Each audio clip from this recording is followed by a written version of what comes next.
Welcome to the Roundtable, a podcast of Lakeside Church. We hope today's discussion leaves you encouraged. For more information on how to connect, please visit our website, lakesidechurch.ca. Well, welcome back to the Roundtable podcast. So glad that we're all here today, and thanks for tuning in. Roundtable is one of the podcasts from Lakeside Church, and so glad that you're with us today. And today we have some exciting news. Robyn, something exciting happened in your life yesterday. You want to let everybody know because they've been having like around-the-clock fasting and prayer times for this. Well, we bought a house last night, so we are moving west. Yes. Awesome. We're pretty excited. Yeah. Yes. So you won't be commuting anymore. No. Well, not after the end of July. Well, Awesome. Actually, I'm not commuting now either, am I? So No. I will actually have a longer commute than I have right now. Is there anything different about moving during COVID that will be like so weird, or is it like no help? Like, all those people that show up with casseroles and pizza and help and right, done. Not happening. it's just you and the fam? It's just us, yeah. Okay. And the moving guy. Mm-hmm. And when we were talking earlier, you told me that your house has this really interesting quirk. Whenever you buy a house, it always has a quirk, like, mirrored walls or like an idol that's built into the wall or something. So this is something that, I mean, we're saying this on air. Jeff may not approve of this, but I think you should just tell him this thing that's in the backyard. Yes. Well, we have the perfect patch of grass in our backyard. It's AstroTurf. Oh, no. Come February, Jeff. Come February, I will have better grass than you. That's an abomination. No, it's brilliant. It's called progress. Jeff, Robyn has achieved lawn perfection. I see that. Eat your heart out. Yeah.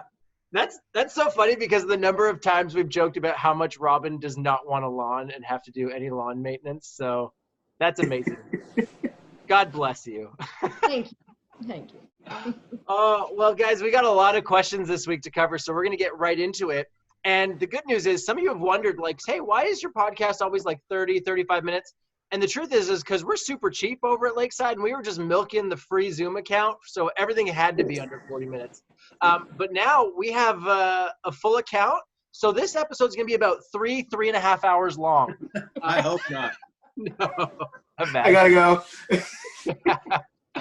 Awesome. Well, let's just jump into it. Here's the first question. Christians, first a statement, then a question. Christians walk by faith and not by sight. So why is there fear if you're a Jesus follower?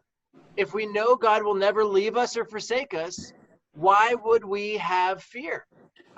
In fact, another person asked a similar question. They said, fear and faith can't live in the same house. If I'm living in fear, that means I'm forgetting that everything is all right and I'm not placing my faith in God. So bottom line, I would say these two people are basically saying, you can't have faith in Jesus and have fear at the same time. Robyn, how do you feel about that? Well, that would disqualify me as a Jesus follower, I can tell you that. But I think we often set ourselves up for maybe a little bit of failure when we think of faith and fear as an example in a binary sort of way. You're either in fear and then not in faith, or you're in faith and not in fear. And I really believe the reality is that we inhabit this spectrum between faith and fear, and we probably vacillate towards one or the other at any given time depending on the circumstances we're in. And anybody who's a parent or actually anybody who loves anybody experiences fear for them, right? If your son or daughter enlists for the military or goes overseas on some risky mission or decides they'd like to try skydiving, it's a really natural fear, I think, to be afraid for their well-being. Yes, I can have faith that God is always in this and God will be with me and God will be with them, but faith isn't a guarantee, or it wouldn't be faith, right? So I really think we live and we wrestle with this tension always between faith and fear. And that story is kind of strengthened by a story that comes to my mind from the life of Jesus. You can read it up for yourself later. It's found in Marc chapter 9, but there's the story of a father who brings his son who's struggling greatly over to Jesus and asks if he can be healed. And Jesus says, do you have faith to believe that I can do this for you? And he says, yes, Lord, I believe, but help me with my unbelief. And it kind of echoes the thought that is almost a universal human experience. I believe, but I also have this unbelief. I want to believe. I want to trust you further. It's kind of that human condition that we have. And so I love that in that idea that you have, Robyn, that we live in the middle of that somehow. Yeah, I love the language of it not being binary. It's like one or the other, like we're relational beings. And I think about, like you talked about your kids going off to the military. I'm talking about my kids going for their first day of preschool and like crying in the parking lot. And it's amazing. And I don't want to say then that, you know, as Jesus followers, we don't have moments of great courage, and we see that, you know, Jesus has worked and we believe it. And yet at the same time, I know people who don't have fear in certain arenas, and then something else happens and they have great fear, and they need Jesus to work in those areas of their lives. So it's a continual back and forth, and not binary. I love that. So the next question, contrasting with the previous one, is what do we do with Christians who, and this is this person's words, irrationally make decisions right now and say, well, God is bigger than COVID, right? So people who, and we see this in the news, we see this on social media, I'm going out, I'm not washing my hands, I just want the church to open, I want to be able to go back to the mall, my God is bigger than all this COVID stuff, and they kind of, you know, maybe look and say, where's your faith? Come on, God is bigger than this. And I just want to say, like, I get it. We believe in a God of miracles, and we believe in a God who is bigger than all this stuff. But I think the wonderment that comes to my mind is this a consistent way, and is this a consistent theology that we have for everything else? I wonder if the same people who say God is bigger than COVID also let their kids play on the edge of a cliff and say, well, I have faith. I wonder if they let them play on the railroad tracks. I wonder if people with this idea actually cancel their insurance plans and don't go to swimming lessons and take out the batteries from their fire alarms and stop seeing the doctor and stop taking their heart medication. We could, in all those situations, say, well, why do I need fire alarms? I have faith. So it's a consistency issue, I think. And so what I come back to is, yeah, we do believe in a God of miracles and a God who is bigger than everything. And yet we're called to live a wise life and make wise decisions. Paul, when he's writing in one of the epistles, says, take wine for your stomach. He doesn't just say, well, just pray it away. He's like, actually, there's something that I've tried that may be helpful for you as well. So I think that's critical to realize, that often we take something and apply it to one area and we're not being consistent in our theology. Yeah, I totally agree with that. And I think to me, it's also a question of wisdom versus foolishness. You know, the Bible talks a lot about being wise and making wise decisions, but it doesn't tell us, you know, we shouldn't live this life that just because God is present, I can make foolish decisions and he'll handle it. I think, like my 3-year-old Eloise, she always stands at the top of the stairs and waits for me. And as I get near the stairs, she goes, Daddy, and starts to lean forwards. And I'm like, no, don't jump. Like, I can't catch you from the bottom. And so just because, you know, our Heavenly Father, we believe that, you know, his Spirit is with us, doesn't mean we should make foolish decisions. We should still pursue wisdom in life. And in fact, following Jesus, I think, means we should make wiser decisions, not careless, irrational ones as well. Oh, that's good. Let's go to the next question. Is there a positive or helpful purpose to fear? Jeff, what do you think? Is there anything healthy about fear? Yeah, that's a really good question. And I want to jump in just before we completely let go of the last question. And, you know, maybe I won't. Let's just go on. I think, helpful and healthy and unhealthy fears. You know, there are healthy fears. I'm scared of things that are dangerous to me. I have a healthy fear of those. Things like, I know the destructive power of immorality if I were to fall into that. And so I have a healthy fear of that. I have a healthy fear of things that could cause my physical death. And so I try and stay away from that. I have a healthy fear of dangerous people that could have a negative impact on my life. And so I try to avoid those kinds of relationships that are toxic. But I recognize that there are also unhealthy fears. I have fears over things that I can't control, things that I worry might happen, circumstances that might or might not work out to my detriment, but I don't have control over those things. And I think there is some value there in recognizing healthy fears over things you can control and making appropriate decisions to avoid as much as possible, or to change circumstances so that you avoid those things.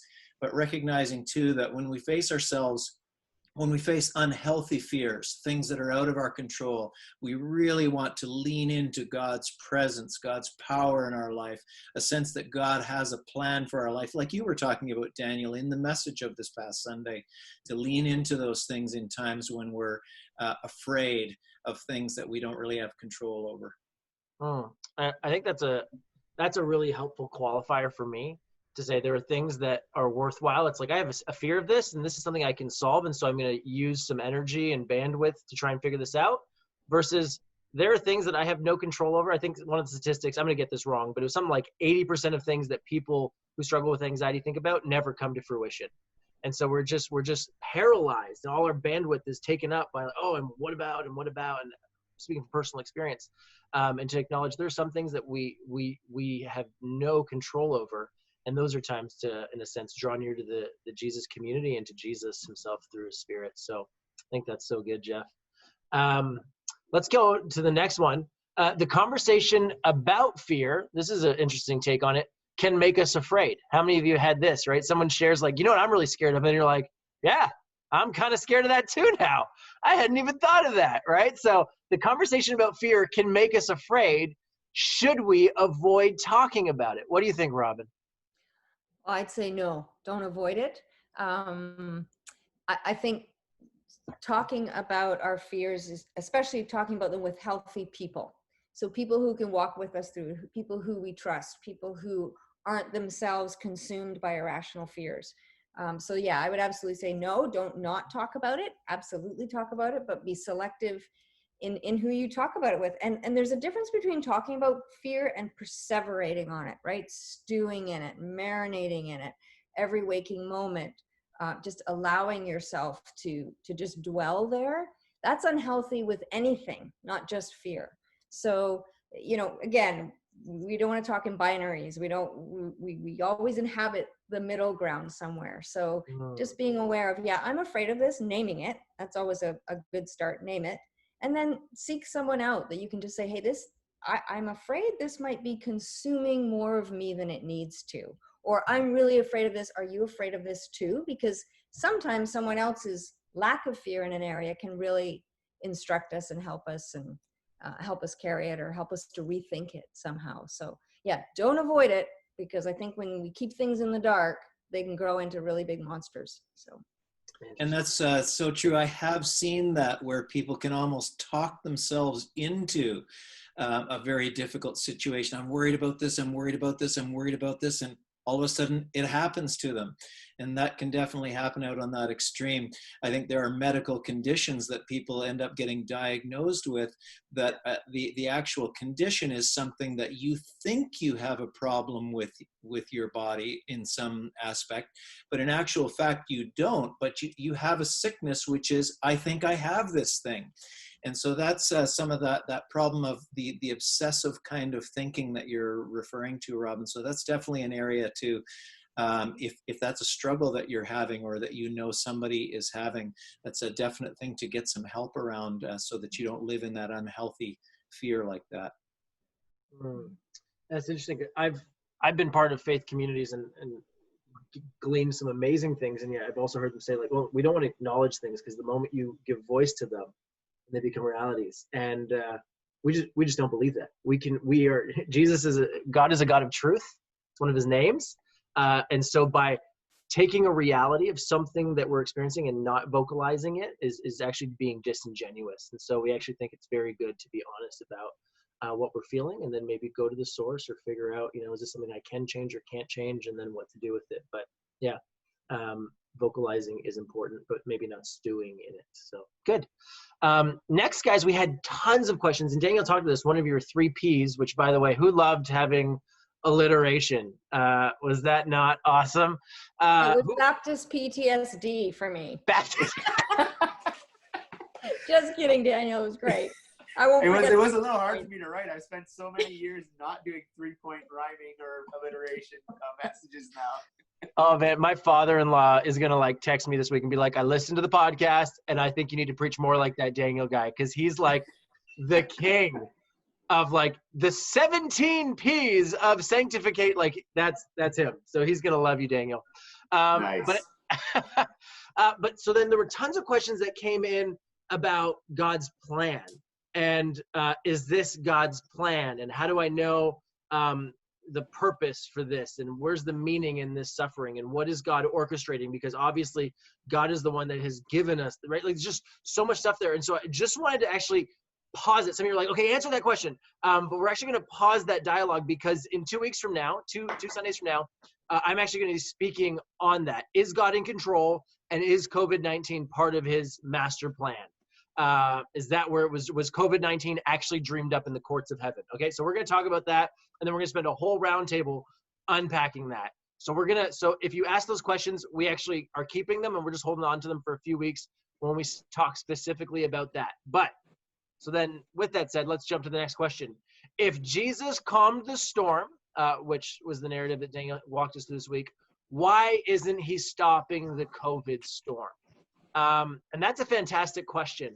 And so I would just first of all say, often this has been our downfall as Jesus followers, is we see one thing and we think, oh yeah, there it is, and therefore it's the truth for every time.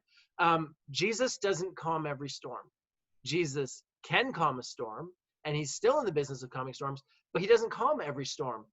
Think about this. The Sermon on the Mount, one of the largest teaching that Jesus ever did, this is how he ended it. He says, therefore, everyone who hears these words of mine and put them into practice is like a wise man who built his house on a rock. And then he tells a story about a storm coming and ravaging the house. And he's like, so translation, there are storms coming in your life.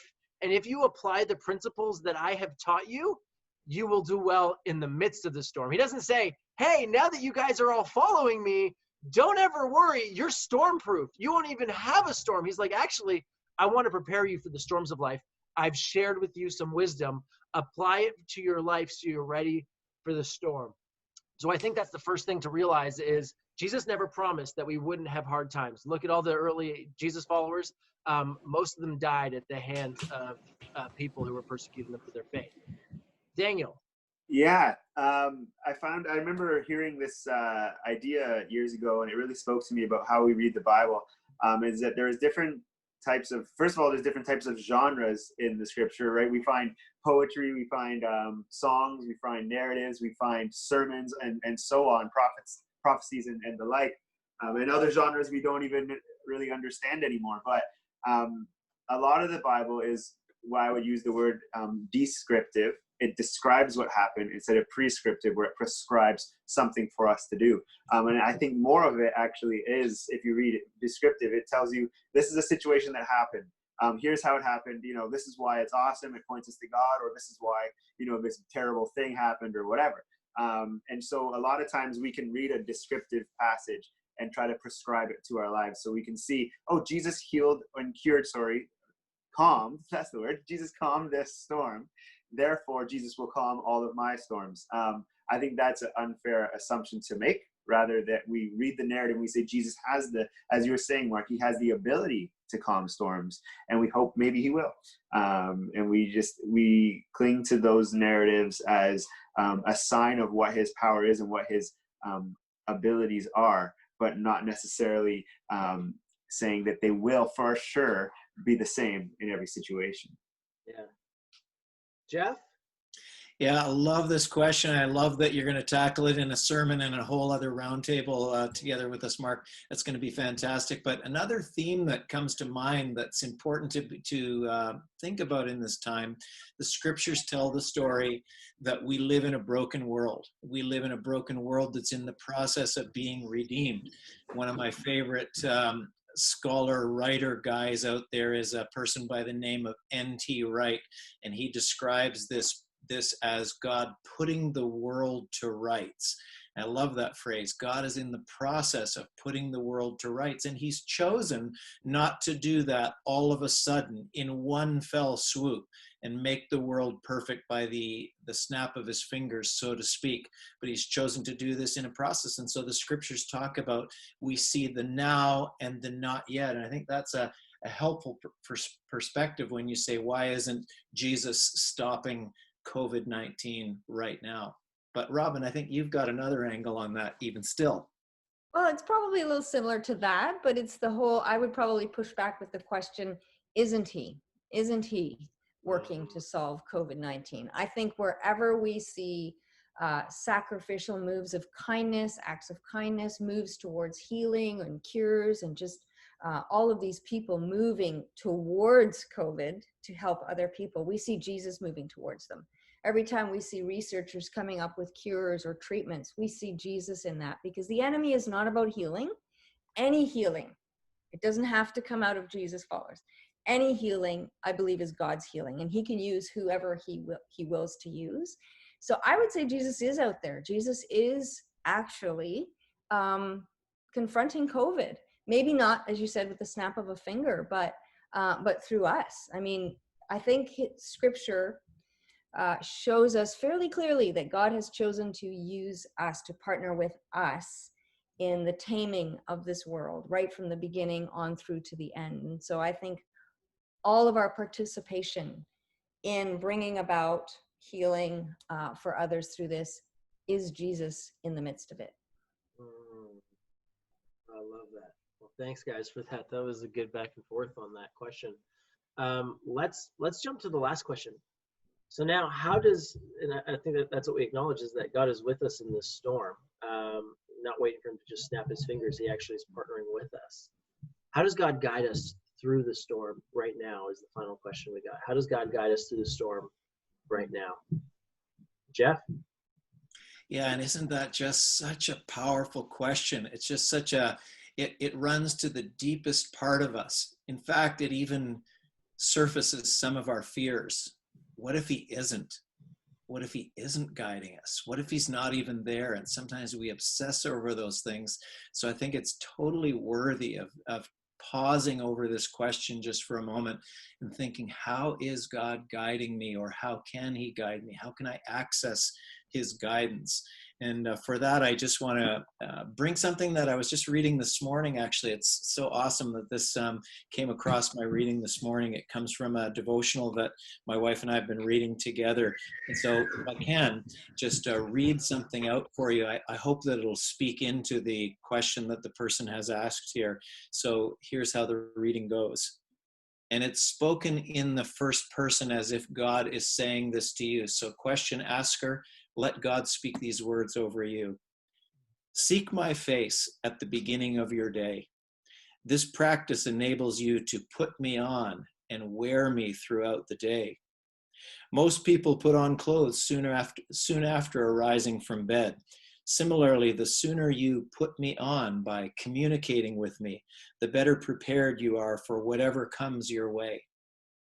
To wear me is essentially to have my mind, to think my thoughts. Ask the Holy Spirit to control your thinking. Be transformed by this renewal within you.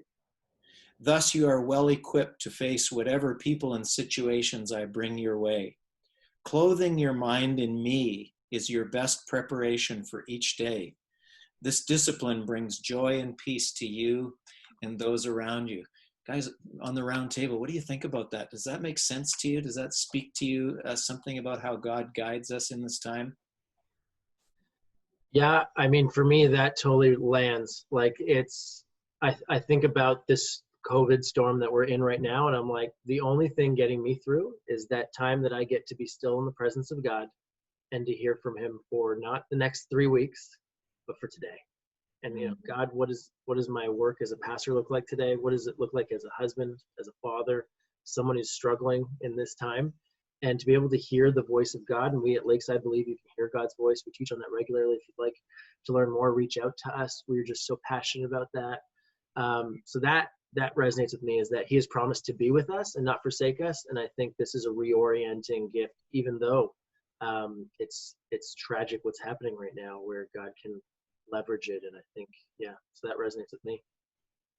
And so you guys, this morning, just being transparent and honest with you, when I read that first thing this morning, my reaction to it was, oh boy, I clearly haven't put you on already this morning, because the thoughts that are entering my mind don't appear to be those thoughts that I think of as consistent with the character of God, those thoughts of peace, those thoughts of trust, those thoughts of walking by faith, not by sight. And so I had to just pause this morning and just say, oh God, speak into my life. Let me know your perspective on today's situation. What am I going to encounter today? I need you to give me your thoughts today. And Jeff, I was so close to adding a 4th P to my sermon, and that was the word perspective, and how we need to take 4-point sermon. Yeah, 4-point sermon. Anyways, that idea that we need to take on God's perspective, that his thoughts can be our thoughts. We can see things through the lens of Christ and so on. And I think that's so key.